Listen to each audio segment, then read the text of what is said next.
We are about to begin the show.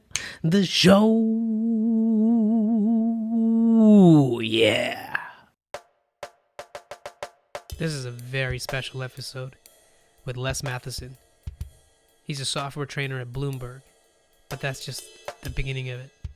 I found him on Quora because he knows a lot about human behavior, our identity, who we believe ourselves to be, spirituality, character, personality, and this ego that we all have but don't quite know how to navigate. Check out this amazing episode because I think you're going to find something that you maybe have overlooked and need to look at again. First off, thank you for being here. I really appreciate this time. I can't believe the amount of work you've put in on Quora, right? That's how I met you. I reached out. My wife and I both were reading and contemplating about some of the stuff that you've written because it really got us thinking at a deeper level, at a more conscious level, that gave us more insight into about our lives. So I felt that you're someone that I could come and speak to about some of these ideas, which might be too big for, I think, most people to digest and elaborate on. And somehow last time when we talked, it just felt really good because you used different words than I would perhaps, because I'm still new at explaining some of these things that I've experienced in my life.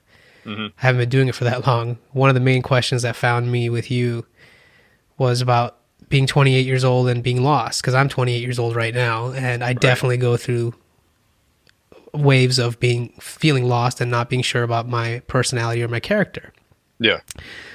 So I want to open up with, like, we that are starting to grow in our consciousness like this, what to do about this newfound understanding where I think it definitely elevated our experiences of life more, but at the same time, I think knowing what we know, it's like, how do we then operate in this world? Like, you're in the tech world as well, which is very intellect based and very like just high speed, everything, a lot of moving parts and a lot of mental, energy. So,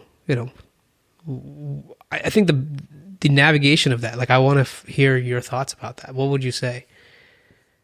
Well, so, I, in my job, where I teach a specific curriculum of technology classes to people who are fresh out of college, basically in the company, they've been hired by the company when we teach them a particular curriculum. A lot of them have this sense that they've sort of won the lottery by being hired, right? Or not necessarily by being hired by my company, but by having completed their education in a field that's in demand. They're not, some of their peers from, college or from high school and so forth are struggling to find out their direction. Right. Whereas these guys were already moving, half a mile a minute or something. So all that I'm doing is sort of paving the road for the next stage of their career that the company's told you have to go through this training program. So they do.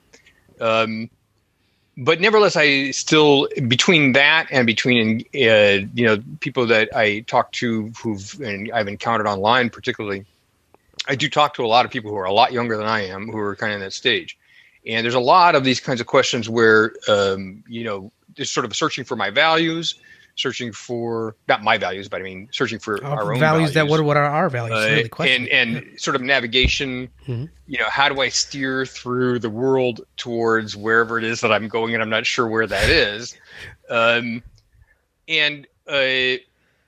Generally speaking, I don't have a canned answer for people about what to value, about what to pursue. Right. The focus of my work, regardless of someone's age, I think is still relevant to somebody who's in their 20s, or somebody who's relevant even in their teens, is that all of the ways that people answer those kinds of questions or pursue those kinds of questions cross swords with identity, cross swords with our understanding of who we are. Right. So I think of it kind of like if there's a wheel has a hub, the hub is who am I, or how we answer that. And all of the other concerns that we have, like, will I be successful, and who should I love and who should I not love, and how do I know when I'm going down the wrong tunnel? All those other questions pass through this train station. And if that hub is not coherent, it sort of bends the light. If you have, for example, if you're trapped in, sort of self-esteem issues or something, that affects everything that you think about the possibilities for your future. It affects the kinds of choices that you make. If you are overconfident because you were the top achiever in high school because you came from a small high school and it was a small pond, and then you land on your face in a larger pond. Mm-hmm. That notion of who you are is guiding your thinking. It's structuring what choices are available. So I have this phrase, the spectrum of possibilities. That is, the things that seem really possible to you are largely correlated with how you understand who you are. And that is largely correlated with your narrative about what life is. That is, we kind of build a stage mentally, if you will, and conceptually. And on that stage, we see ourselves reflected. So, for example, just to use a crude example, if I walk onto an NBA court, right, I am 5'11", 62 years old, and they all come out and start bouncing the ball and shooting 3-pointers and everything, warming up for the game. I can bounce the ball and I can shoot 3-pointers too. I might move in a little bit closer, but I'm still going to experience myself as a weak old man who does not belong here, right?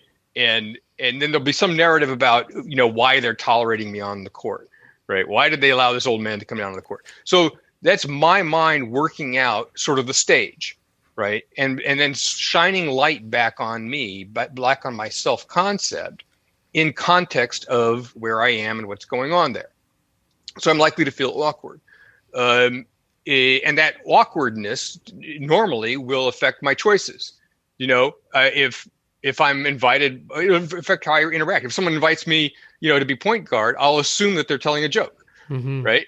I won't go, yeah, right, yeah, I can do that, for the live game. I mean, so this narrative that the mind is doing, the narration of the world, where we're sort of constantly talking to ourselves, mostly unconsciously, framing what's going on as a kind of explanation of reality, commentary of life, a commentary about what's going on. There's a flow of events, a unified interpretation where the mind is taking the pieces of the puzzle and putting it together a certain way. Sounds like a stream, right? Like if you look at it in technology terms, think of it like it's the collective unconscious stream, and you're tapped into it all the time. It's always going through, and it has your personalized narrative.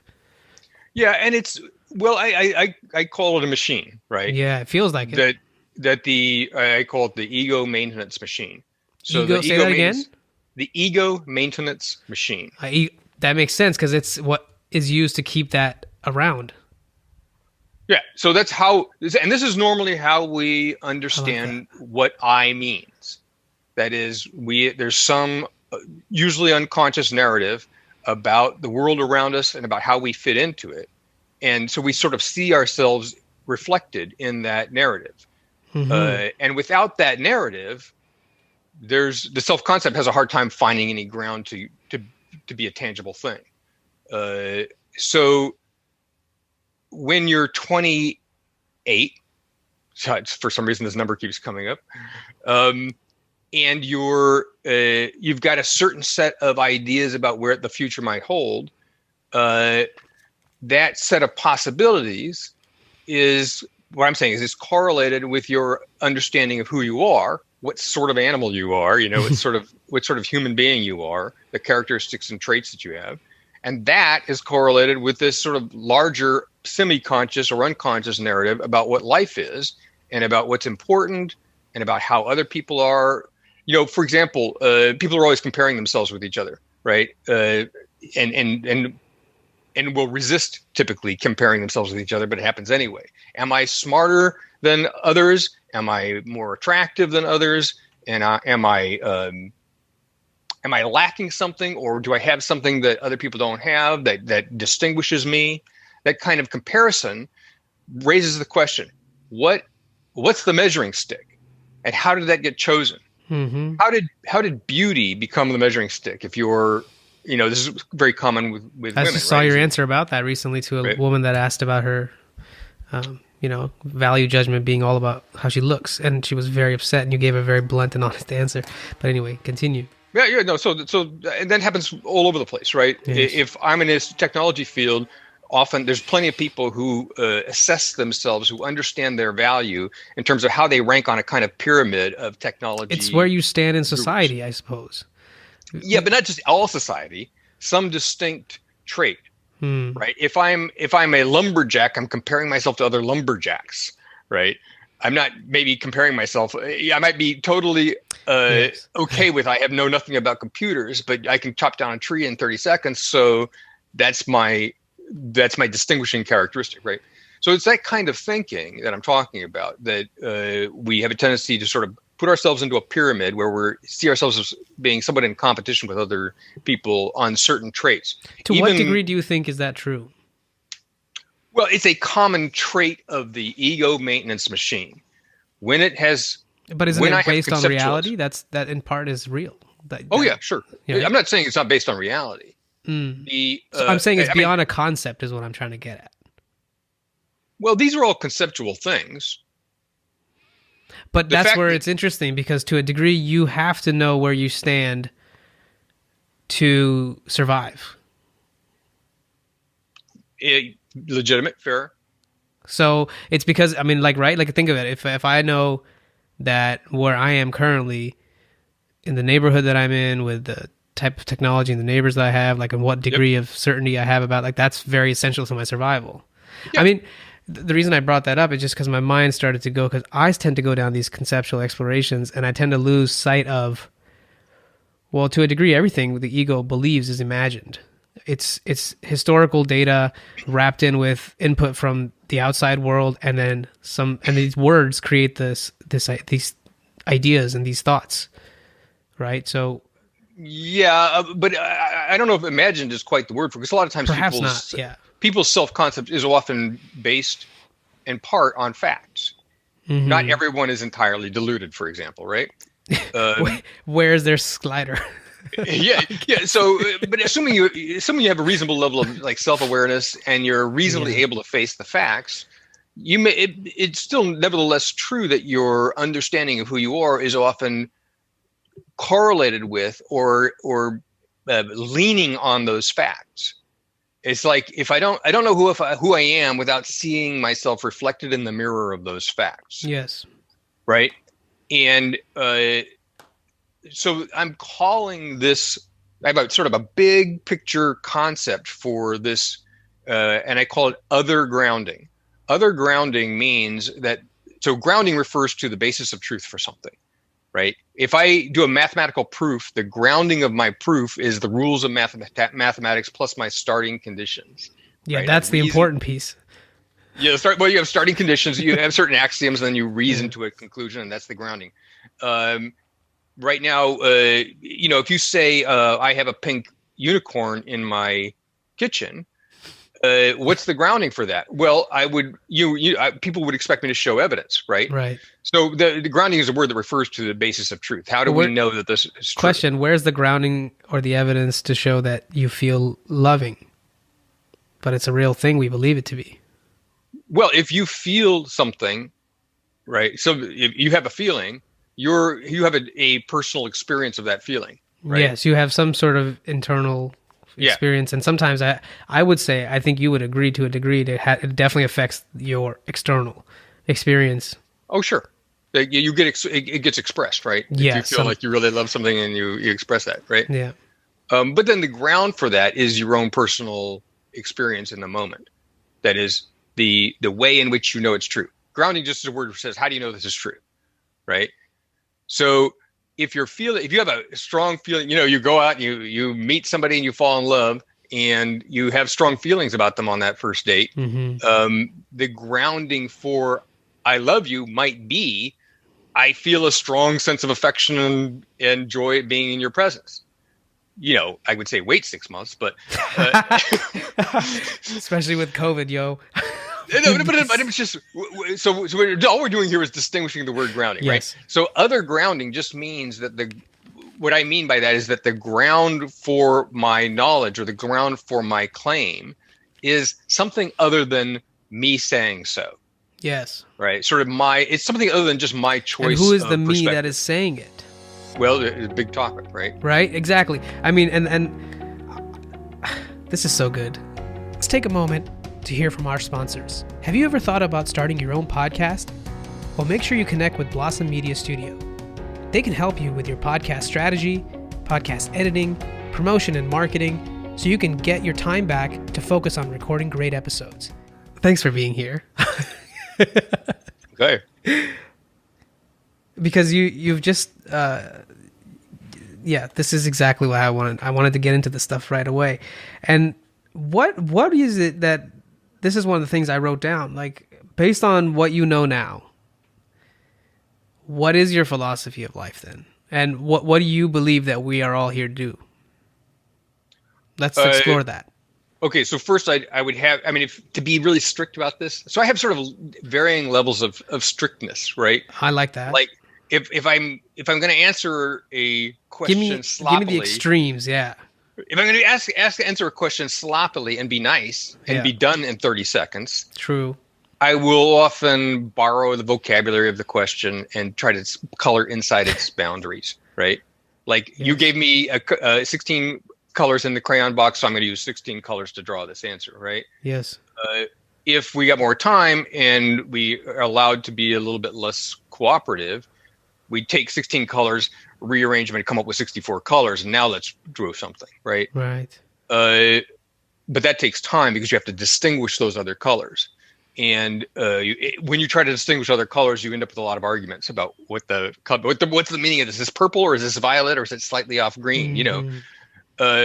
So having said that, I don't say things like, I think we're all here to do a certain task, as if there was some pre-canned purpose or meaning of life that we're here to discover. Mm-hmm. That's so you could say in one sense that my viewpoints are existentialist in the sense of existential philosophers I would agree with at least up to a point. Yeah. Which is we find ourselves in a world where we don't have an answer for that question, and not only that, when we go looking for answers to that question, all we see is our own reflections everywhere we go. So ultimately, an existential perspective means that no matter how hard you dig, you never find the meaning of life until one day you realize that you're the one with a shovel and you could have done something useful with your time, right? That you could have made it meaningful instead of searching for a meaning outside of yourself or searching for a meaning. So that's a sort of philosophical school of thought that's been around for a long time. And somebody who's claims to be an existentialist would say something like I said, which is, if you presume that there's a purpose and then you go looking for it, you're sort of asking for trouble, right? And you're not being present then. Well, because you're going to see your own projections. Mm-hmm. You're going to project meaning onto life, see it reflected back at you, and then think that it's out there instead of coming from you. While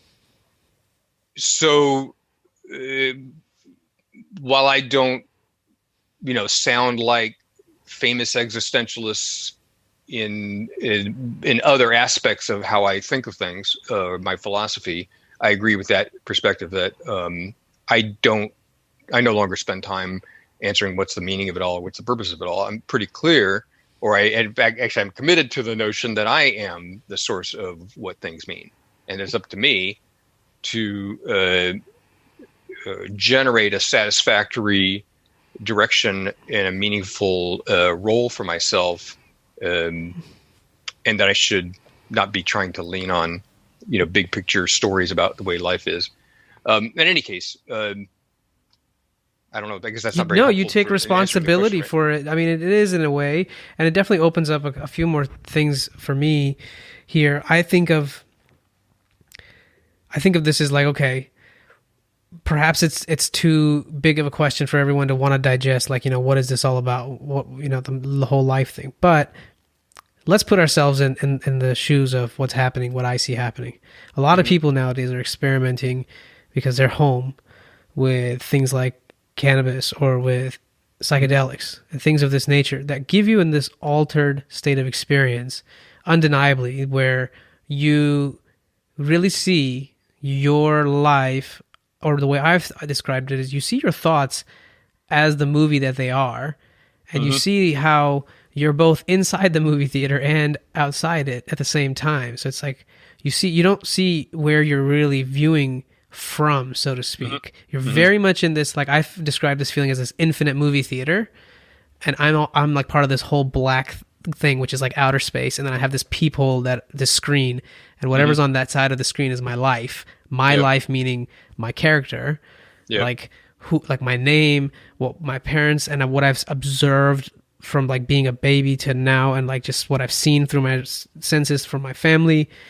And I've taken on, because we take on what other people tell us about us as information about who we are. Because I don't believe that there's enough people that are taught to see who they are. And I would say I didn't know who I was fully, or maybe to the degree of sensitivity that it is now. And perhaps I've always known that's the part, as I just needed a reminder always. And so I want to get into the idea, the topic maybe, about like when we discover that all these narratives are there and they're not essential, but to a degree, like when you're doing something, a task, your mind starts to serve you. It does the things automatically to get you the results you need. And then that same thing is also this beautiful technology, let's say, that allows us to see these hypothetical visions or elaborations of ourselves in a hypothetical future. Like I could say with me and my wife and having children and having a home where my whole family can, enjoy themselves, me doing more service to the world in the sense where my responsibility grows, but my situation grows with it to a degree. I mean, the reason I'm bringing this up is because that's kind of how I've seen my life unfold when I did bodybuilding. Like I realized that if you take on responsibility, you're diligent, things just happen the way they do. But if you're very much prepared and doing what you could be doing to the best of your ability, then you're just in the best situation to be for whatever is to unfold. So okay. I don't even know. So, I mean, you would ask the question about, so what are we all here for, right? Yeah. And I to pull some of the rug out of the question in the sense of saying that I don't speak as if there's a purpose that I am reporting on, right? As if I went up to Mount Ararat and brought down the tablets and here's the purpose of life that I learned when I came down the mountain, right? So the Moses effect is I'm some sort of preacher. I've learned the truth high on the mountain, and I'm now bringing it down to the people, right? And I'm not doing that, right? So consequently, I try to avoid making pronouncements about what life is about. What interests me, and the thing that I do have a full-blown theory with structure about, is how do we understand who we are now, and what other possibilities are there, and is there a kind of solution to the puzzle? So to stay with the puzzle is, when I was a young man, actually when I was a teen, I started sort of thinking in terms of how people would say, just be yourself. And people would come up to me and they'd say, hey, just, if I was struggling somehow, just be yourself. And it was kind of funny. I thought it was odd because it seemed like everybody knew what this thing was and I didn't know, right? Everybody knew what it meant to be yourself except me. Yes. So I got interested in this as a teen, like, well, what does that mean? And so I spent 40 something years asking that question, and that question sort of drew me into one thing after another, and one worldview after another, and one sort of experimental cultish style teaching system after another. And, I was a Zen student for 5 years and so on. I thought I was going to be a Zen teacher at one time, and then I left that. And then one day I'm kind of sitting around my apartment and it, all the sort of pieces came together over a period of a few hours. And I saw that I understood something that I hadn't understood before. And I understood something that not very many other people seemed to understand. And it was this relationship between the meaning of I, that is, what do you mean by I? The relationship between that and the foundation or the evidence you have for that. Where does that I come from, right? So we all have notion. When we say I, or when you say something that implies an I, there's some sort of basis where we have an idea of what self means, and we have some notion of how it got to be that way. Everyone's name is I. Yeah. How did the story of I come to be? Yes, right? I am what, this, that, right. The other thing. So I distinguish now in this spectrum of ways that you can give meaning to self. I distinguish between people or viewpoints which forget their origin and those which don't. And particularly, I'm interested in viewpoints of self which can account for the fact that they told that story themselves. That is, where did I come from? Well, it's my own narrative.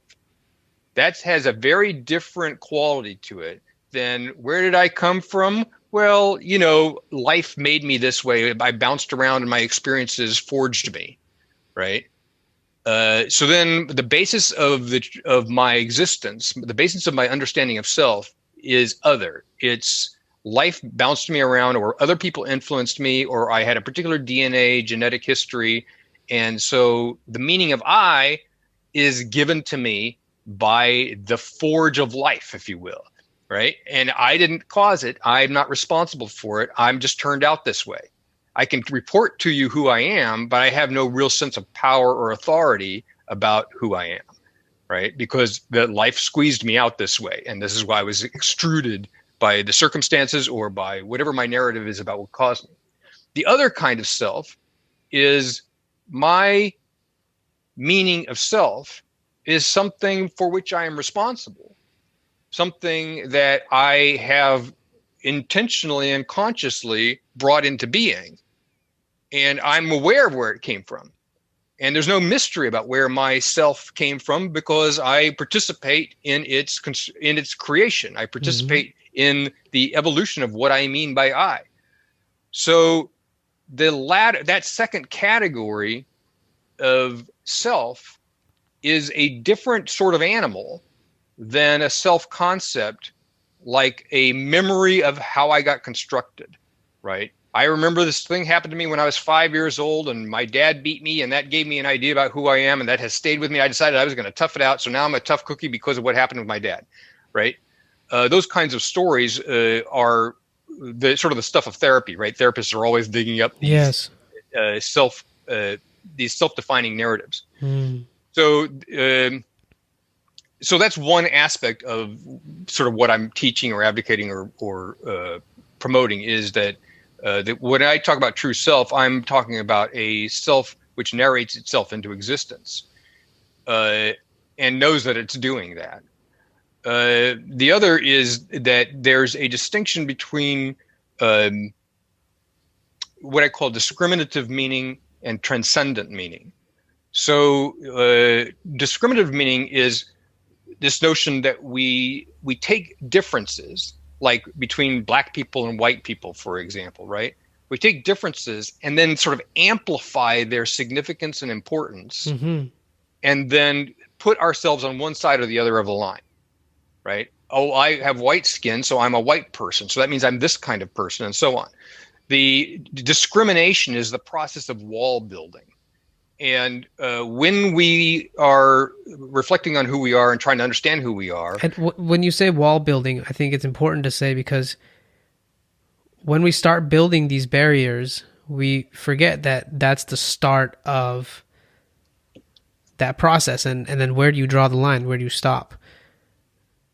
Yeah, typically people, when a human mind builds a wall, it then interprets reality in terms of that wall being a real thing, and everything gets spun so that it agrees. It's like an object in this hypothetical game, and it wants to avoid that thing at all costs.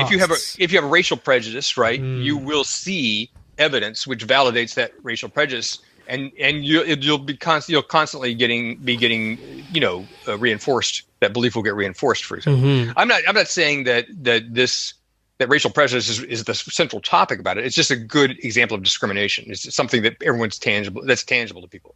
But discrimination, when we're talking about identity, it's like you built a whole bunch of different walls in different topics, put yourself on one side of the wall in each of those topics, and then you have now a dependency where, in order to understand who you are, in order to feel an existential comfort, like you know who you are and you're solid, you have to stay on those sides of those walls, right? So there's sort of an intersection, like as if the world is shrinking down, where you have walls in different dimensions, and you keep becoming smaller because you've got to stay inside those walls in order to know who you are. And those are all concepts. If you find yourself outside those walls, you have a sense of existential discomfort, right? Angst or discomfort, right? So when people talk about being in their comfort zone, that's a similar concept, right? That inside this wall of I'm this kind of person, and I've got a sharp boundary where if I cross over that boundary, then I don't know who I am anymore, or I don't feel like myself. That's sort of the second dimension. So there's sort of two concerns. When I am, trying to teach this, I start out, after giving some sort of framing narrative, with we're trying to learn how to recognize two different beacons, right? Imagine you're two life rafts in the ocean at the same time, in two different parts of the sea, right? Somehow you've been split in half, and one half of you is in one life raft, one half's in the other half, and you have two navigating beacons, and they're different beacons because what you need is the paths of these life rafts to cross, so that you can be whole, right? Yeah. So you can be whole, right? So what are these beacons? Well, one of them is I want to see the way in which I have divided the world up and made hard walls out of what would otherwise just be sort of distinctions. A distinction is just a difference. Lots of things are different than other things. But when you build a wall around that difference, you say these two categories are absolutely different, and you can only be in one or the other. There's no freedom to go back and forth, et cetera, right? You can't mix and match them. Don't mix the peanut butter with the chocolate, right? Don't mix the jazz with the rock. So this discriminative thinking is used to construct a concept of self. And that's one of the beacons we want to be able to recognize when we're doing that. When we are building a discrimination-based self, a self that's based on hard walls about what X means versus what Y means, and the choices of where I'm going to stand relative to those hard distinctions, dualities. So that's one beacon. I want to be able to recognize that. The other beacon is this business of, am I the author of what I understand myself to be, or am I telling a story in which I'm the tail end of the tale, right? All this stuff happened, and that's how I know who I am. Yes. So the self-grounding is, to what degree am I actually an agent, a conscious creative force in life, versus to what degree am I the result of a process in my own understanding, like something that doesn't really have agency because the forces made it what it is. Would you say it's a sliding scale between the two, or is it? Well, yeah, no, there's sliding scale. I mean, what I'm trying to do is get people to sort of train themselves to recognize the difference, where they are in that metric. Like, are you on this or that? Like, it's kind of like, yes. Well, we have different kind. We have get into sort of different mindsets, right? Yes.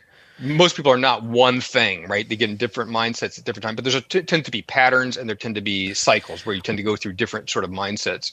Yeah. Well, I think in part it's like the self-reflection piece that you were talking about is, I've noticed in my own life, like what you do in the morning versus, let's say, if you took a nap in the day, or you wake up and it almost feels like it's a different moment or a different frame of time, but in a sense where it's like you go back to your empty state, and then you come back revived again, and then you like start computing all these things again, like the ego processing engine, I guess, like you said, right? The machine, or I don't know how you called it exactly. It sounds like you're saying like that the sense of purpose comes and goes. Yeah, that comes and goes because I think to a degree that's self-created as well, just like the I meaning, right? So, but in these states of like, going to bed feeling a certain way and then waking up a certain way, and especially if the reason I'm bringing this up is also because in a past life when I wanted to be a bodybuilder, I tried to be very disciplined, and I saw how difficult that actually is when some of these things that you're trying to do, you don't fully know if you are going to be able to pull it off, but you say like, okay, I'm going to keep trying to be better at just staying true to like what I've said I'm going to do. Like I'm going to eat my meals on time. I'm going to do my exercises. I'm going to do like sleep on time and like, be very mindful of how I spend my time with activities. So I'm able to do the things that I feel are essential for me to pursue this path that I'm on. And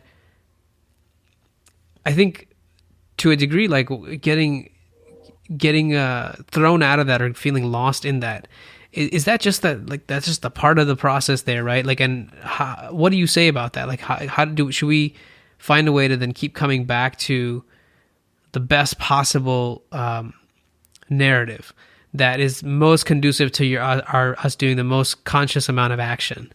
Maybe that's a very individualistic thing, but have you found any high level sort of things? I guess this is all very deep stuff, not high level, but like, have you found anything that makes sense here in the sense, like when I wake up in the morning and I want to feel that purpose again, that I want to be doing these things, like maybe. Well, I'm not. This is what the beautiful thing about a podcast is. I don't know what the hell I'm trying to say. Well, no, I mean, I kind of get a flavor of it, but I have questions about your question, right? Yeah. Maybe if I just say a little bit about the kind of philosophical framework of values, right? If we ask, well, what should I care about? Right? What's worth caring about? Yes. What's worth my effort? Right? That's a question that goes to values, right? What's important? I'm starting from a claim that says, well, objectively, nothing's important. Right. Your survival is no more or less important than the fact that there's an ant crawling next to you from an objective perspective. Yes. That all notions of value are a perspective. Another way to look at it is if the earth blows up, everything goes. You're no different. Everything goes. Yeah, exactly. So much for your accomplishment, right? Yeah, exactly. The sun went nova and now we're done, right? So, and that's a very existential thing too, right? Sure. It's like there's no external basis. There's no point in looking for values externally. And a crude way of saying this is that we're all just waiting to die. We're just like passing through life and finding a way to just get through whatever we need to do, all the tick-tocks of the clock until it's the last sunset. I mean, okay. So let's freeze frame that for a second. So we get the guy at the bar. He's had a beer and he now says, "We're all just sitting here waiting to die," right? Because I've actually said that to people that are my close friends in a conversation. We were just kind of like, yeah, but we go on. Well, so I like to frame it as a third party voice, right? So we can talk. So we can look at it. I see. Yes. We can look at it from the side, right? Got it. When you say it's me or my voice, then other things kick in. Yes. To am I right or am I wrong? That kind of thing. But so we got this voice in the bar, and he's had one beer, and he says, we're all just waiting to die, right? Can you hear that this narrative gives a particular kind of self? Yes, it has. It tells us something about the guy on the bar, right? It doesn't tell us that much about life. It tells us about the person who's speaking, right? It tells us the perspective of the speaker. That's not the same as measuring something objectively real, right? In reality, it's like a giant pool table where all the balls are bouncing off each other. There's laws of nature which control what's going to happen next based on what happened in the past, plus chaos, right? There's this randomness and there's this, everything keeps changing, right?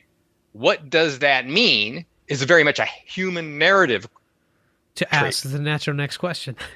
Right, the guy in the bar has a narrative called "We're all just sitting here waiting to die," and now he's given meaning to the chaos, to the sort of random, law-driven noise, if you will. To say it's noise is yet another narrative, right? It's yet another frame that you put over the thing to give it meaning. To say this is all for a higher purpose because God wants us to grow is yet another frame you would put around it. It's just another idea. That which one do you believe then? That's what it is then. These are all just ideas that are different, projections. That which one? It's like going to a closet. Which one are you going to pick out today? Which one are you wearing today? Which one are you going to load up? Yeah, so that leaves, and people, when people encounter this kind of inquiry, it's common to have a sense that the ground is falling away, sort of. Like, it feels like you're not in control of anything. Yeah. Well, then does that mean that all of the things I've always thought were important are not important? Does that mean I've been living in an illusion all my life about what matters, and that my grand notions about saving the world are no more substantive than, a child's wanting his toy back or whatever? So the sense that there's a lack of objective foundation for values is something that people will actually fight pretty hard to avoid. Right, because if that breaks down, then I will, me saying like that person will. It's like the identity is wiped clean. It doesn't know what to play. It's just a shell.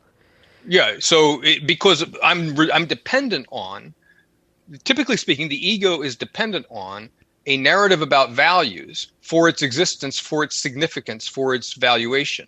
Mm-hmm. I don't mean anything. I'm not important. I don't matter unless I have a particular narrative about what matters, and I'm loyal to that, right?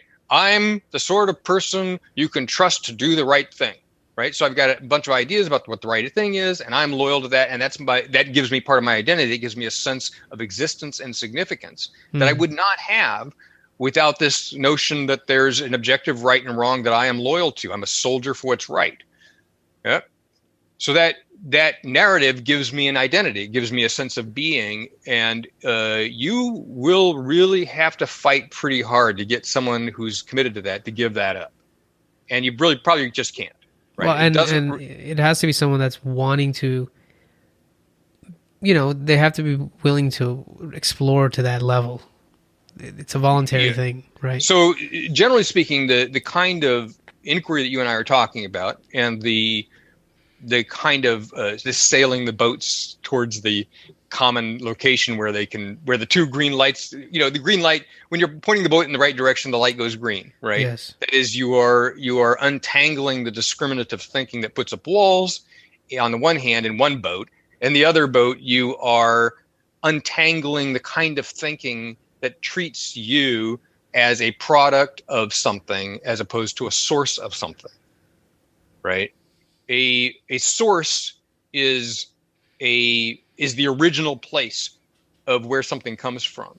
You don't ask, well, how did the source get that done? Right? A source is like a white light hole into another universe where you can't stick your head in and ask where it came from. It's just that's where that's just what it is. Right?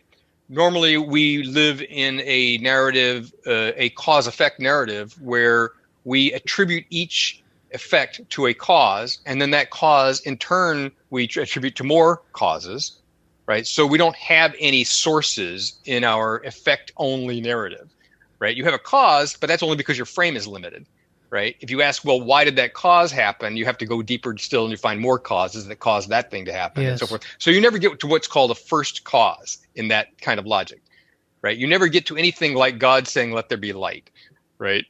You can't ask, I mean, I'm not a religious person anyway, but if God says, let there be light, suddenly there's light. There's no point in asking how he did that, because that's first cause. If the Big Bang, scientists have struggled to understand what happened before the Big Bang, or whether that question is even meaningful. Why? Because it's first cause. When you have first cause, you don't get to have an explanation of how that happened. The first cause is the source. So when I'm talking about a sourceful self, I mean, there's kind of no point in trying to analyze the self that's being sourceful to ask how it came up with that. I see. Right?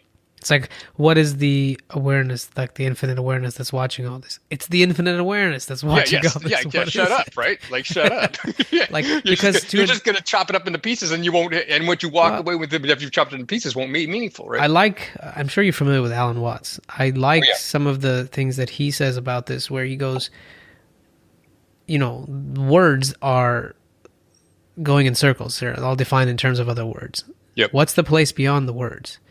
If you notice the vibrations, and the way I've taken it is the words that you have associated meaning with are meaningful vibrations. Otherwise, it's just noise. Mm-hmm. You look at music. What is music? I'm a drummer. Just a splashing and banging and clashing and all this stuff. It's meaningless. Right. It has nonsense. Yet, I've played and performed in front of thousands of people at a time, and somehow it feels like we're on something. Yeah, so actually you just brought up a topic that is where I was going. Well, that's good. Which is music, right? Yeah. That music, to me, music is one possible metaphor for meaning making that isn't incoherent ranting, right? If you are the meaning maker, which is what I'm saying, is that the human mind, if you will, is the meaning maker, is the thing that makes things meaningful. What does that just mean? That we're like, it's all total chaos, right? That one person A makes meaning A11796 and then meaning A3945A, and there's no relationship between them, and person B makes meaning B792, just total chaos, right? My intuition about this, and it's not something I can really prove, is that it's essentially a kind of math.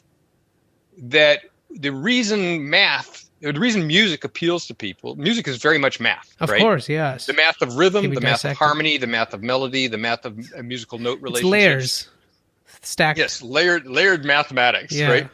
And that there's a kind of math to meaning that I don't mean to try to turn it into formulas and a textbook of math, but there's a kind of, when we talk about harmony or unity or commonality or transcendence, we're kind of talking about math, a kind of math of being human, where even when we talk about, I want to be whole, that has a resonance for our minds, for our emotional state. When people have been broken up, you broke up with your spouse and everyone's sort of raw and ragged and torn emotionally. And then you finally have the conversation that needed to have all along, and you're willing to let go, and she's willing to let go, and you have a sense that the relationship has become whole again. It's not what it used to be, and it's not what you ever thought it was going to be, but somehow it's okay. And somehow your integrity as beings is preserved, and your respect for each other is intact. Yes. And there's a unity to that. There's a wholeness to that. Well, what is that? Well, it's a little bit like music. It's a little bit like the resonance or harmony, the vibrations of relationship. Well, speaking of whole, right? Like, this is meaningless to think about because it's an experience that I'm like recalling at this point, where when I'm in the middle of playing and I have this real good groove going on and it's just kind of being manifested through this body and all this synergy is happening, and I can't even explain how it's happening because sometimes I can't replicate it if you had asked me to. It's a very moment-based thing, but in that moment, I'm not concerned with am I whole or what's my purpose in life, because in that moment, that is me full on being who I am. And being who I am doesn't have any meaning to anyone except just if I were to think about it, I suppose. I guess I'm saying a lot of it, this problem comes from us trying to think about this thing too much. And I think for me sometimes and others, the challenge is, like, let's say things come up around, doubt, or I feel too much of this comparison or these thoughts, I'm not able to get them out. Or I don't, like, for example, I know that I'm not my thinking.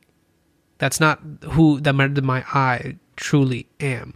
But then what is it that like I'm not able to shake off this narrative, this idea? That's not conducive to me being in the most open whole state. Well, yeah. I mean, if I understand the question, it sounds. I mean, I would approach that from this notion of the ego maintenance machine, right? So this is a concept I made up. You won't find it in the psychology books, although you find plenty. I love it because you're going to have it in your puzzles book. Well, there's plenty of basis for this in psychological theory. Yeah. But I'm not a psychologist, and I'm not trying to teach psychology. Right.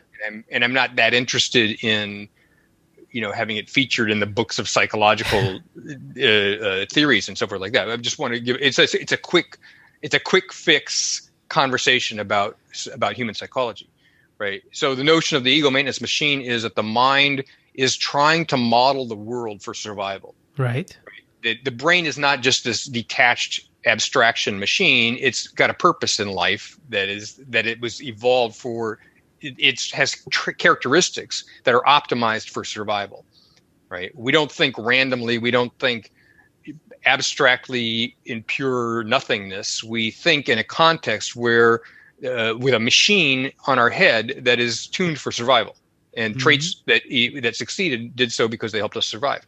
So one of the things that we want to do is we want to understand the world around us. If you just look at a really powerful computer and you drop it in the middle of the world, it doesn't necessarily want to understand the world around it. It doesn't care, right? It does whatever its programming says. But the human brain wants to understand the world around it. And in order to understand that, it also has to understand me. It has to understand what I means, because in order to survive, as you had mentioned earlier, you got to understand what your capabilities are. You understand your relationship to other people. You understand where you are on the totem pole relative to how you have to be able to imagine how other people see you so that you can make appropriate choices about how they're going to behave when you interact with them and so forth, right? So there's all this stuff going on that's sort of survival oriented. And it's as if the mind is soaked in survival juice. And that influences everything that we think and what and particularly what we think about ourselves and how we construct ourselves. So the ego maintenance machine is just this notion that my identity or my sense of who I am has a certain stickiness to it. It has a kind of inertia over time, like a rolling ball, a momentum, and that comes from the mind's biases to, once it's got a concept of self, who I am, it wants to keep that thing together. Because that promotes survival. That promotes understanding. I can now predict how the world is going to behave. That helps me to survive, right? Because I'm a part of how the world reacts to me, understanding who I am helps me understand how the world is going to deal with me and what possibilities are available and what things are likely to work and what things are unlikely to work and so on. And that there's a survival bias to all that kind of thinking. So if there's a machine and it most functions unconsciously and it has a kind of prime directive, like a grinding goal that it won't ever let go of, that says survive, survive, survive, and that machine gets its notion of self by a process that's also kind of unconscious storytelling, you get this, sort of package that is considered to be me, that's stored in memory and it keeps recycling over and over again. And you have instincts which want to protect it. Yeah. Which want to keep it alive, which want to move it up the pyramid and help it to dominate others or help it to win the game or help it to avoid having other people take advantage of it. Well, isn't that why we have families? It's like, what else would you do if you were by yourself on Earth? You'd want other people. Well, I mean, I certainly think that the way that families interact with each other has survival flavoring to it. Well, it's almost like, think of it like from my grandmother's perspective. Like, what is compelling her in her life to want to be alive at this stage? She's seen her grandkids. She's lived most of her life. She's done well for herself in the sense that, like, she came from nothing in that sense. Had lots of kids, whatever her life story was. But at this point, you go, it almost feels to me as if, like, when we want to have kids or we want to prolong life forward, it's going back to we're just waiting until our time is done. It's just to help with that whole process. Otherwise, it fits that narrative, that identity narrative of, like, if I have my kids and I have this service to look to take care of that becomes my responsibility. And then, you have your work and all this stuff. It just feels like that's the machine that keeps us going to do continuously what we're doing in our lives, right? Like, and I guess the meta themes are the survival, and then this machine, the ego generating machine here. Like, they're doing this to keep us fed and moving. I don't know, like, that's, is that a question? No, I just not everything isn't a question. I think it's just more. I'm just having dialogue with you. Like, that's what comes to my mind. Mm-hmm. And I'm curious. Well, so I mean, I'm the notion of the ego maintenance machine is that it's a naturally limiting thing. That is, in order to ensure the survival of the identity, you have to do things like not expose it to threats, right? And that. But then, how do you grow? Then I feel like that's part of, like, to accomplish anything beyond what you've done. Like, it sounds like there's a balance thing that's coming up here. Well, so I kind of sometimes I frame it like, evolution cooked us these big brains. Sure, right? Yeah, for sure. And evolution does not have a purpose, right? It's not like trying to achieve something, right? It's not. It's like that beam of light. There's sort of a fallacy that happens when you hear people talk about evolution. Like evolution is trying to make us more sophisticated. We're trying to become computers. We're going to be AI. Yeah, evolution is not trying to do anything, right? It's just the result of the way things bounce. And we're looking at the result of how things bounce because of the way the laws of nature work. So it's not as if evolution is trying to achieve anything. It's that we have a bias that's the result of having bounced through an evolutionary chain. That bias allowed us to survive, and that's why we're here, right? Is because we have a pro-survival bias that can be explained by looking at the creatures that we beat on the way getting here, right? But that doesn't mean that evolution is trying to make us better people or something. So, but that bias has produced very large brains with a massive capacity for meaning making, right? For making meaningful meaning. Right, yeah. Meaning is its own thing. You can't really express meaning. I guess another way to think of it is like we've gotten very good at creating very deeply imaginative. Yes. Like, especially with the technology that we have, right? Like the vividness of like the stuff, because you can close your eyes and be scrolling through social media in your head, things you've seen, right? Yes. Literally generating UIs in your head. I mean, this is how a lot of programming is done, right? I mean, when I was a programmer, coding is happening in your head. You're like, I got to go here, do this, that thing. You're like, you got these insane conceptual maps of frameworks that you've just abstracted away without even a way of articulating it, I suppose, but you somehow do it. It's insane. But I forgot you were a programmer. Huh? That's right. Yeah. Well, not a good one, but Wait, for at least for a while. Yeah. So it's kind of crazy to me to like, have that kind of thinking, but then also knowing that all of my thinking in the sense is bullshit in a way, because it's just here to keep me busy in this narrative, but to a degree it's required for my survival.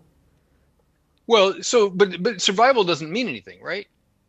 Without it, life isn't here, I guess. So it does mean. If I ask evolution to tell me the purpose of life, it's not going to say anything. Sure, I see. I'm just going to like from outer space. Like what is your like bullshit in your head mean? Like, come on, like kind of looking at that from that lens. Like if you and I were looking at us, here's an example. Closing your eyes and then seeing that space behind your eyelids where it's just infinite. Mm-hmm. What is it? When you take it, what is it? Like, I don't know what it is. Somebody could, it's your back of your eyelids. Like more than that. Like, well, what is it experientially? Can anyone tell me? Like, to me, the way I feel, and I couldn't justify it to you. It feels as if I am in outer space and in this body, and I'm all of it somehow, like that infinite black movie theater. And somehow, like, going back to the earlier part of our conversation about like psychedelics and things like this, I think you've experimented with some of these probably. Mm-hmm. Like, I want to hear, like, what is that? I mean, going beyond the concepts and going into more experiential things. What is that? Like, well, so the power of the mind. You could say it's marvelous. It's immense, right? Mm-hmm. It's the best thing there is right now. Well, to call it best is to assume a value framework, and I want to back off from assuming value framework because we want to have a right. I mean, we can agree over a beer, I know.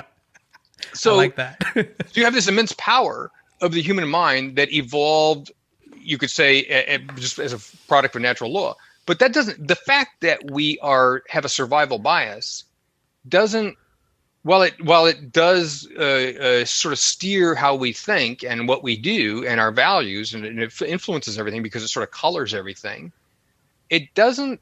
There's nothing in that says we can't be more than what we evolved as. Right? There's nothing. If somebody gives you a big brain, it doesn't matter where they bought it. Right? There are possibilities that are inherent in having a big brain that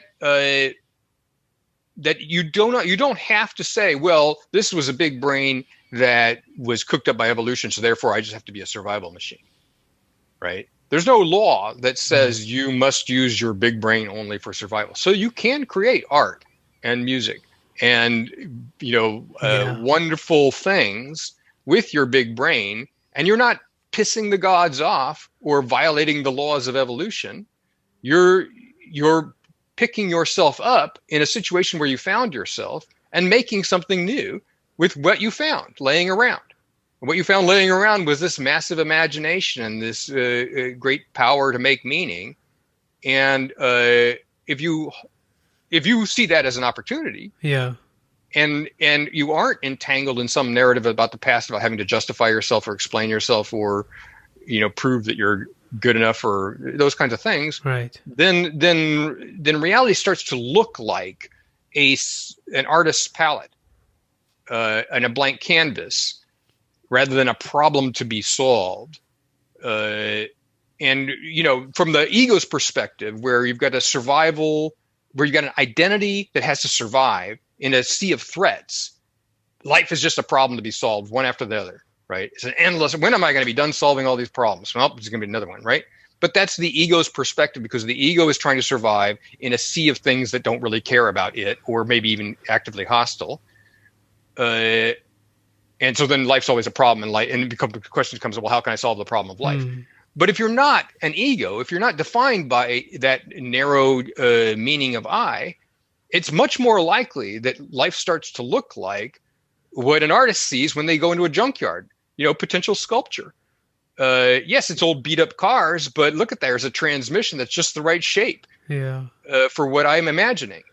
And I'm not saying everyone should be artists. I'm saying that life becomes more like a kind of art rather than a puzzle to be solved. This is interesting because the word that people use for this, and I think I've seen you comment on this on Quora on one of the posts, is manifesting. They think that you can think up something because, to a degree, your thoughts become the things that you create, your actions. Well, assuming you act on them, I suppose. Exactly, right? Yeah. So to that degree, like when we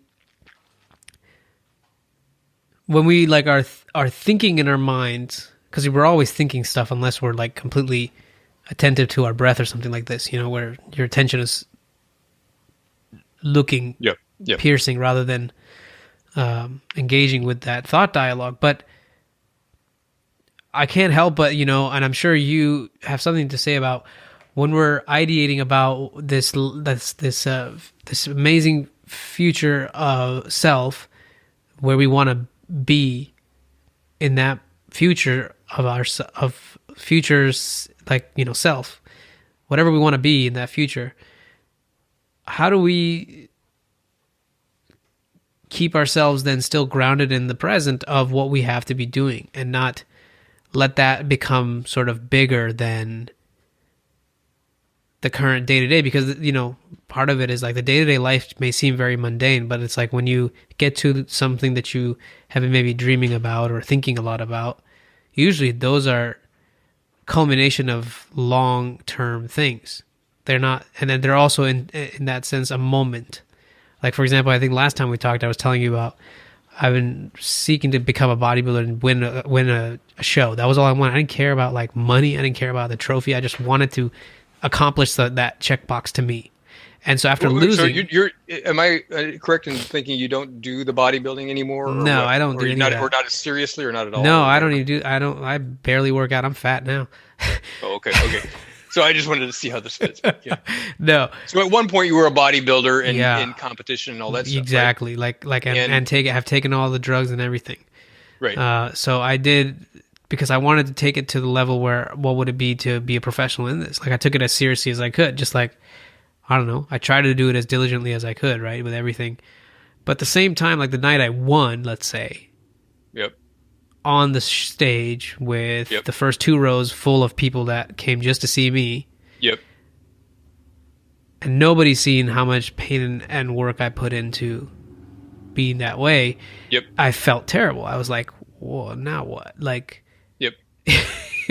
So if I may, just for a moment. Please.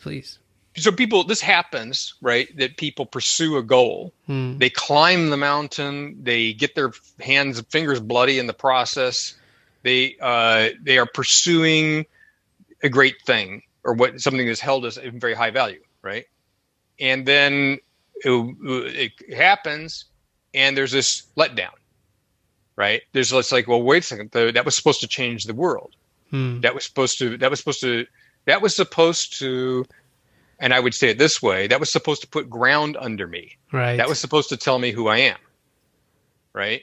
And when it doesn't turn out that way, when I get there and I still don't have this sense of being on solid ground, it's frustrating. The visual is like you've climbed this much of the mountain, and then you're like, whoa, it keeps going. Yeah.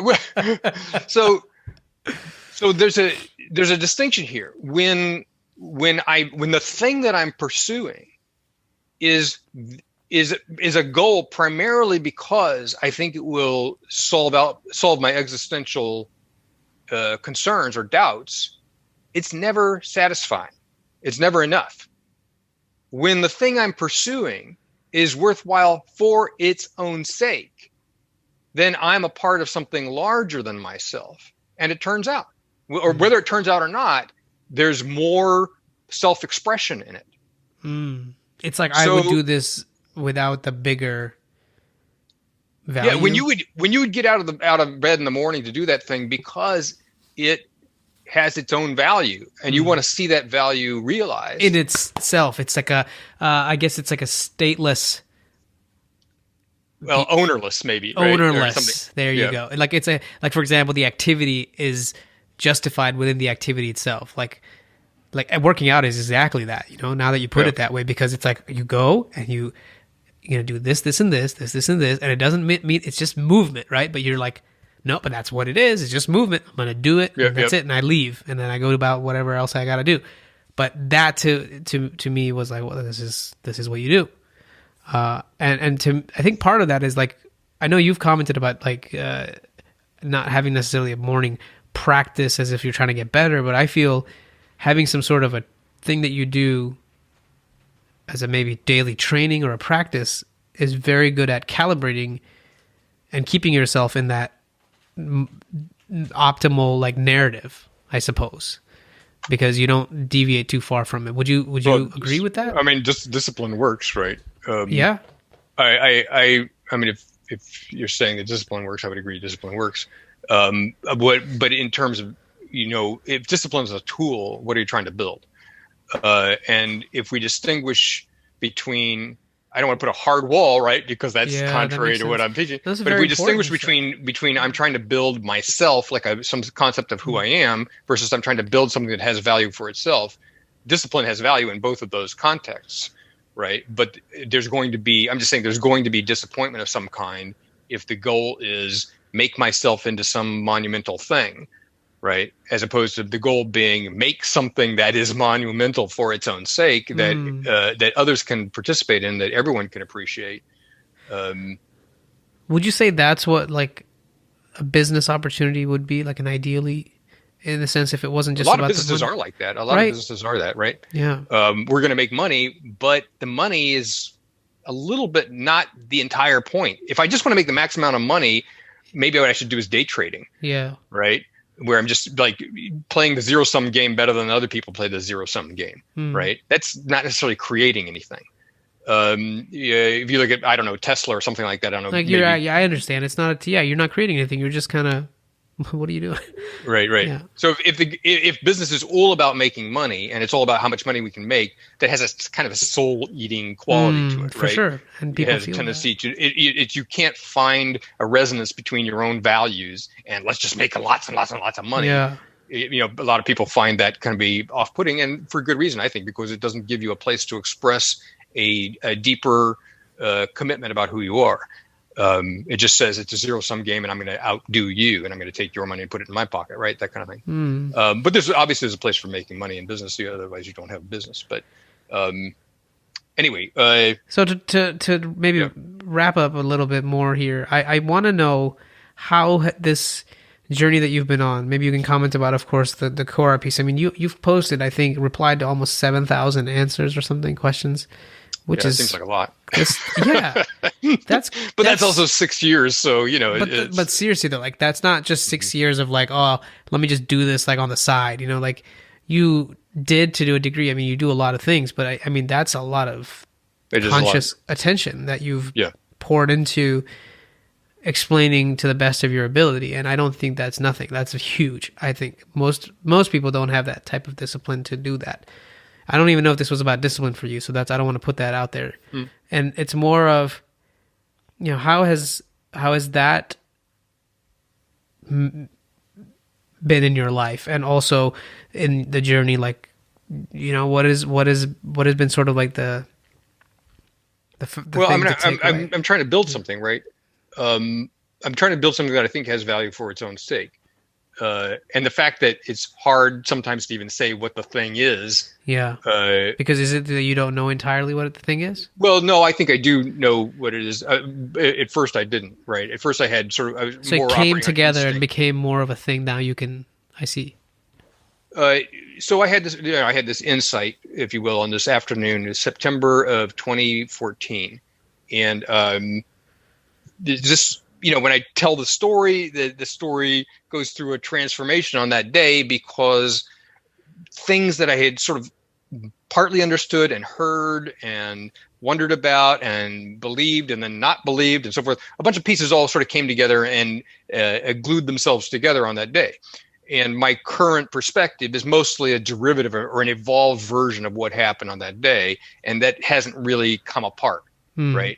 So you could say there was a kind of shift in worldview or paradigm at that point. And now when I look backwards, I explain the past in terms of what happened after that, and I explain the future in terms of what happened to that. So I started writing because I felt, well, I need to write a book or something, but I had no idea how to express this thing, and I needed a way to engage and practice and talk to people and get feedback and hear people tell me that I'm full of shit and whatever. So that I can talking about that, so that I can negotiate the territory of expressing this thing. And so that's really why I started on Quora. And along the way, in long conversations, I began to see that this sort of theory emerging that is more concrete theoretical principles I have at my hands now that I didn't have on that day, where I can use language, where I can tell stories, where I can define vocabulary, where I can, in some ways I had to for example, I had to give myself permission to make words up, right, at some point along the line, because I saw that I just couldn't find a word. I do it all the time, Les. Sorry? I make words up all the time. Okay. Do they mean something? Yes, they're meaningful to me. Yeah. So, at the beginning, I was trying to coerce what I was trying to say into existing terminology, and finding it kept losing things in translation, right? And I go, oh, I see. I have to make up vocabulary and teach people that vocabulary, and then let's talk about it in terms of that vocabulary. So that was something that took quite a bit of time for me to wrestle with about in terms of communication. Would you say it's like creating a philosophy then, in a sense? No, there was definitely a philosophical.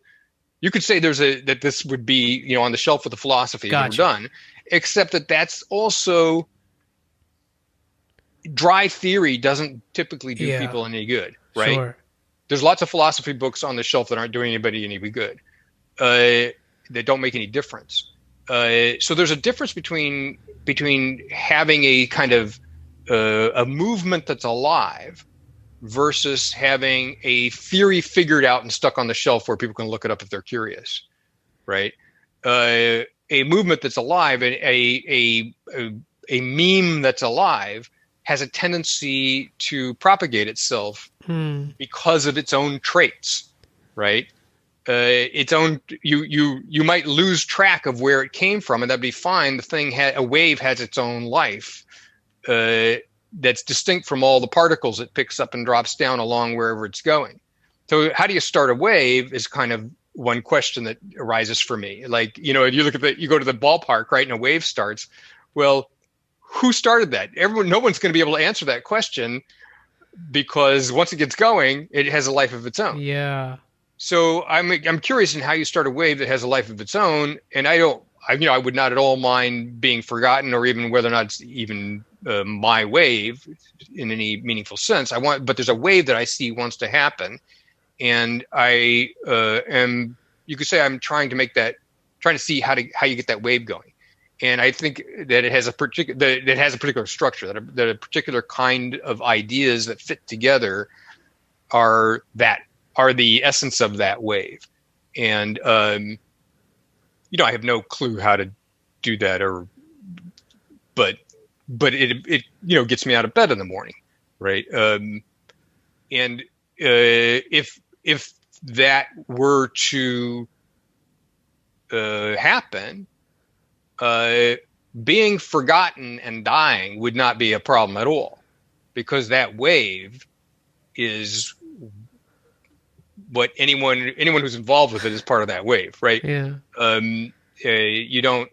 So there's this narrative there about, there's a transcendent narrative in that, right? A transcendent narrative is a larger than you conversation about what's worthwhile that you can tune into and that you can get behind, and that it lifts you up out of yourself and you find resources you didn't know you had because you're giving to something bigger than yourself.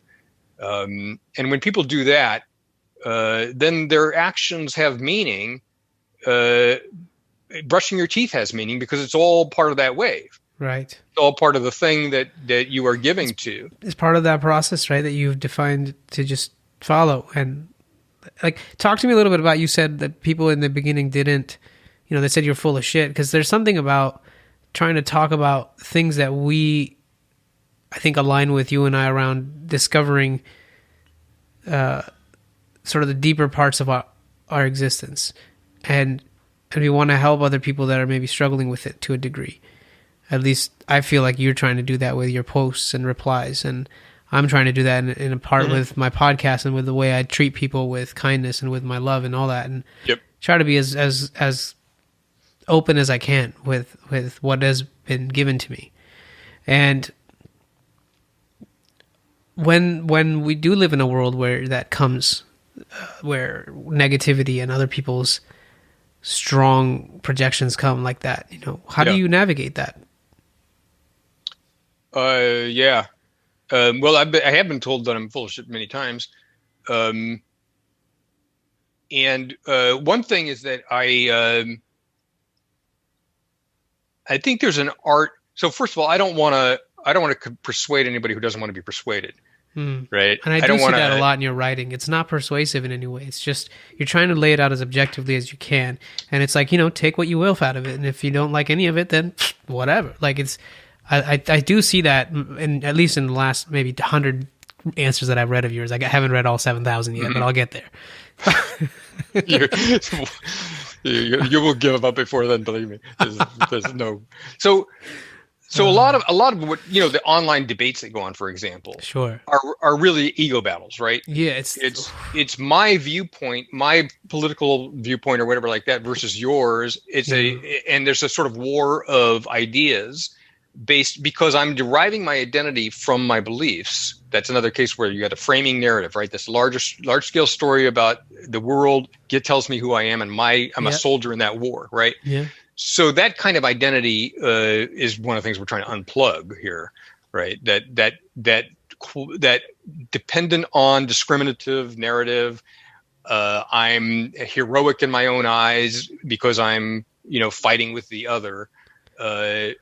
To me, that's like part of the problem rather than part of the solution. When I talk about fragment, the title of my book has fragmented world in it, right? A fragmented world comes from people fighting across these walls for their ego's sake.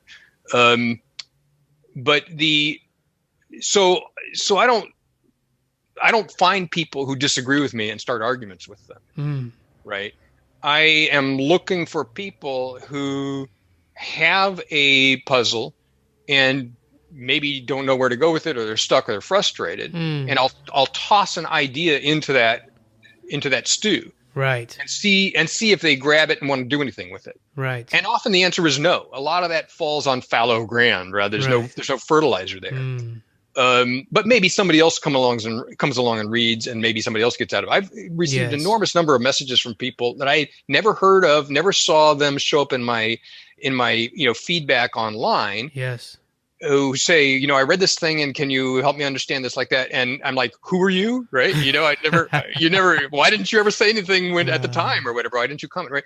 But anyways, so there's a sort of random, chaos of who stumbles onto these things. But often the person who asks the original question they don't respond. They don't get it. There's nothing gets awoken there. But there's this notion that you're sort of throwing a seed and hoping that it has some kind of resonance with them, and then they'll start a conversation, right? Yes. And that's different than, you know what, you're wrong, and I'm going to tell you why you're wrong, right? Because that's just, all you're doing is triggering ego defenses, and nothing meaningful happens after that for the most part. Once you've triggered ego defenses, you might as well walk away most of the time. Is that the best strategy, or do you have any other pointers about that one? Well, no, it's just one thought on the topic, right? What you said, I think, is a pretty broad topic, and there's a lot of ways to sort of go at it. Well, I mean, for you, I want to know how you've dealt with it, really. I think of it a little bit like when you smack a tuning fork, and then you hold it against a guitar, right? The guitar starts to vibrate, right? Yes. You didn't strum the strings. You didn't do it the right way. You didn't go in the front door. Transfer of energy somehow. But there's a transfer and there's a resonance. And I'm always kind of trying to find what's something that will resonate with someone that they can relate to, that you can then draw them out into a larger conversation. Once somebody starts to follow that lead into a larger conversation, then you can start to pull harder at the edges of a worldview that has them trapped, and they will go along with it, and they'll start to push themselves on the shell and try to make the crack bigger. But it's an art form, and it's not like I would claim to have mastered it or anything. It just seems like I'm forever struggling. Well, what are you looking forward to then? Like, what is it that you're looking forward to these days? In the short term, I suppose, that gets you going. I still have this book that wants to be written, right? Yeah. I mean, I've written it sort of multiple times. Yeah, I mean, it's almost like now you have a collage. You have to just kind of like. Yeah, a collage is sort of chaotic, right? I know. I mean, something structured, right? Yeah. So I as time has gone by, I feel like the structure of the book is coming together in terms of my own understanding of how to proceed and what needs to happen where, and what things have to come before other things. Getting the order of things right, for example, prioritizing life. So that it makes sense, right? You want it to make sense to a typical reader picks it up, starts reading. You want them to come to the end, so okay, now I get it, now I understand. You don't want them going, well, I was mystified by 3/4 of this because it sounds mystical or it sounds too, over my head or something.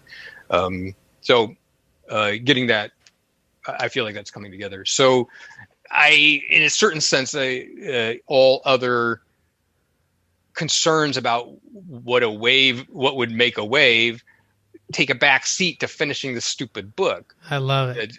And it's hard, it's hard to really talk much more about other possibilities. Another thing that has that I've thought about multiple times is I would like to have what about a network of counseling, right? What I see is I feel like I'm holding my finger in a dike, and if I were to take my finger off the dike, I'd be overwhelmed. What is on the other side of the dike? Well, it's people who are struggling with something that they hear in what I'm saying, right? And I cannot possibly talk to all those people. So I have this tiny little hole where once in a while I'll go talk to somebody and say, hey, we can have a call, or we can have a conversation, or we can have an email conversation. But that has to be very limited because I have a life and so on. But if there were a network of people engineers who were doing this kind of what I call existential counseling, existential debugging. Yeah. If there was a network of people who were competent doing that kind of conversation, have that conversation one-on-one with people, that network could grow itself, and it wouldn't be dependent on how many hours I have in the day, that kind of thing. Right? It's funny that you bring that up. That's something that's very much aligned with what we have thought of for Blossom Media as well. To become that type of a network where we could literally grow into these networks where we're all with the same intended purpose of helping other people blossom their lives. Like kind of like the seeds are there. We're just helping with the water and kind of maybe tilt the plant here a little bit and just let it do its thing, And exactly.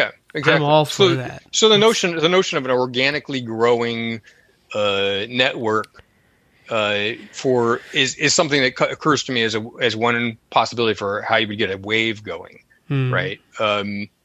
And so I have someone again, I want to connect you with, a friend of mine who has been the catalyst for my spiritual path. And he's similarly, I think, very good people. If the three of us, or even the two of you, talked, I think there would be something good synergistically. I think that can potentially help whatever, something that drives this. I want to just put you guys in touch anyway. But there's so much I want to talk to you about, and I feel like I've already taken a lot of your time. But it doesn't feel like I have, because it's been just an amazing moment. Like I don't even know where the time went. I still want to ask you about like your thoughts about when the world we view is getting towards automation and AI, and what we think is going to happen and how that's going to diminish our experience. Do you have any ideas about that? Because you're also in the technology world, but you are also helping people navigate sort of the day-to-day existential things. I don't know if enough humans are worrying about AI, to be honest with you, but I'm just curious. For me, do you have any comments about the projection of that, like in our future? Like, I don't know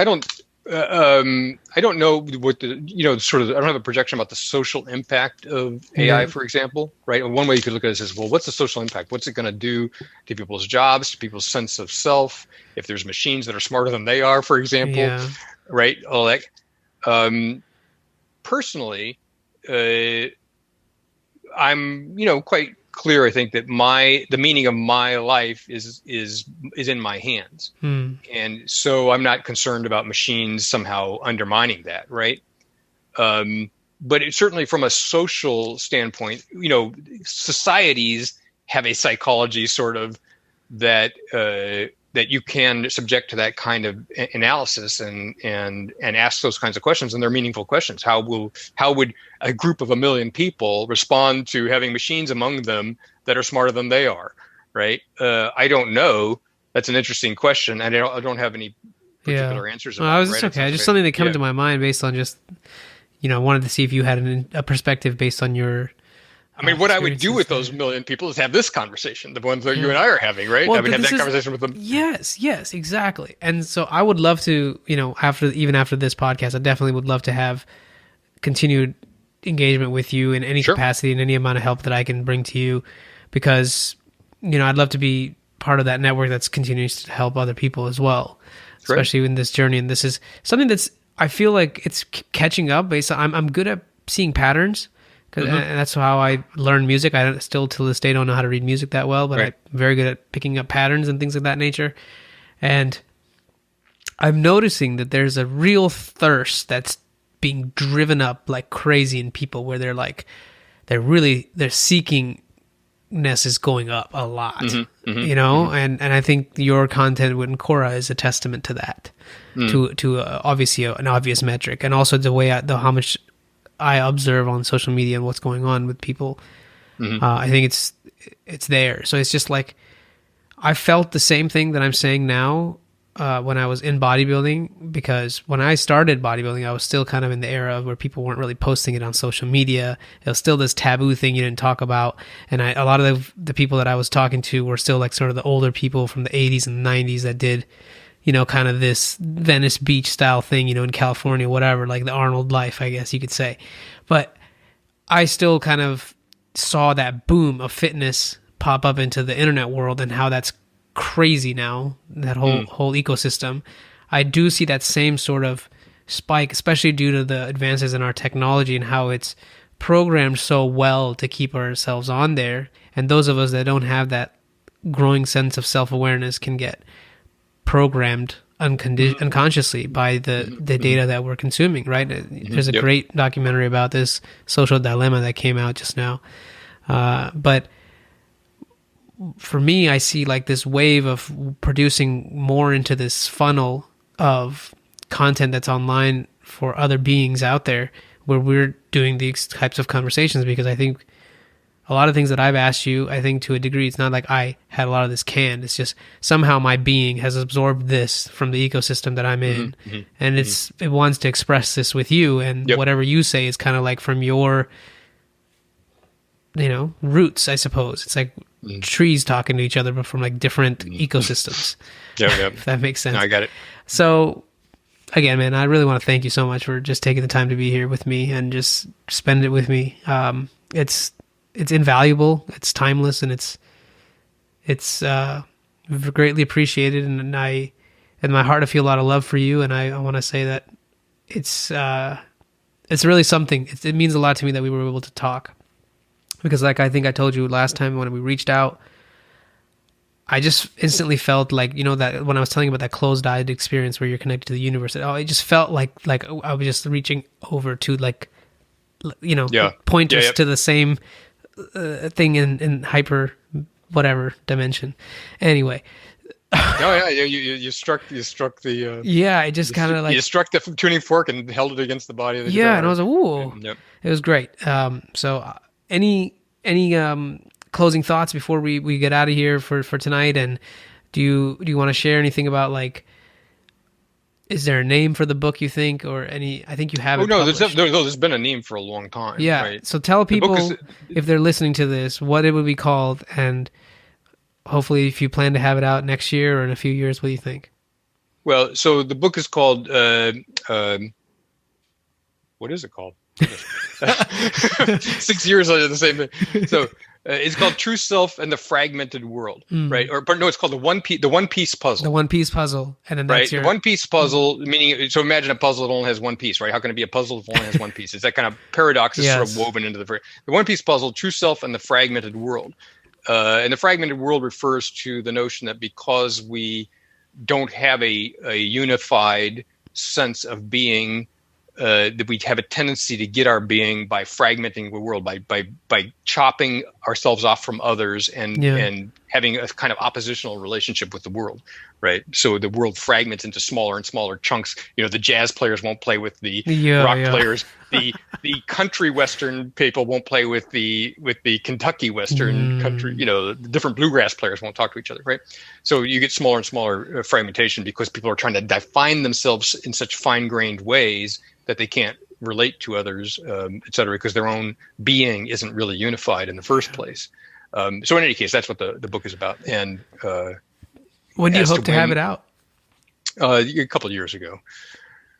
The deadline is 2 years best.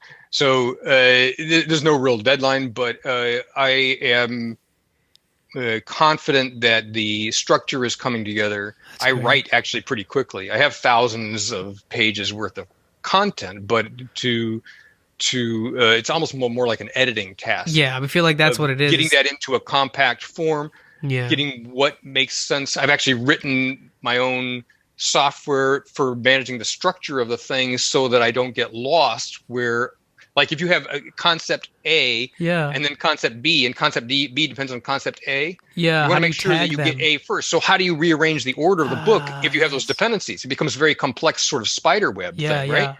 So in order to keep that straight, I had to actually write some code that would keep track of where the concepts are order-wise to make sure that gives me that. So now I have the freedom to move something through a different chapter and see where it breaks things so that I can go repair those holes, right?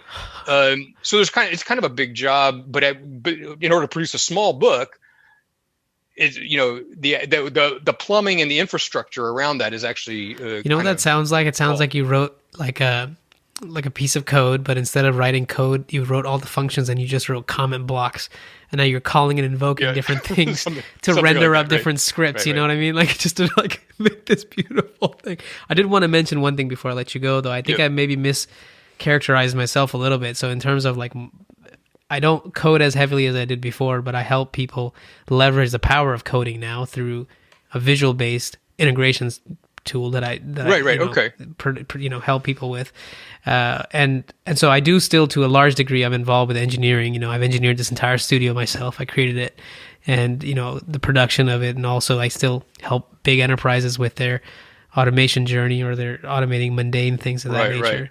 And to the bodybuilding thing that you asked me about, I didn't want to say that I'm just completely like a bum. It's not that. I'm continuously trying to keep myself accountable to do the task like we talked about at hand without too much like emotion attached to it of any sort, because it is good for my both mental and physical well-being, but also it can become a crutch or a source to get carried away and get too much into the kind of sculpturistic, like obsessive mindset. That's where bodybuilding is a weird rabbit hole. It becomes very self-critiquing. So to keep it healthy, so those are kind of the pillars. And then music-wise, I still, actively try to play more. I need to play more music. Let's just put it that way. But I do have a drum kit in here in the studio that I play with, and I still try to keep those things. They're almost like my pillars, I suppose, to keep myself balanced. Now it's more about creating, like you said, the thing that's bigger than us, so that way the efforts towards it are very much not attached to any personal thing, and they live beyond us, so to speak. And so that's transcendent meaning, by the way. Yes, exactly. What you just said, right, is an example of what I mean by transcendent meaning. Yes. There's so much you and I need to keep talking about. I love this. Thank you so much for being here again. And Thank we'll you. See you soon. Thank you. It's good to hear from you. All right.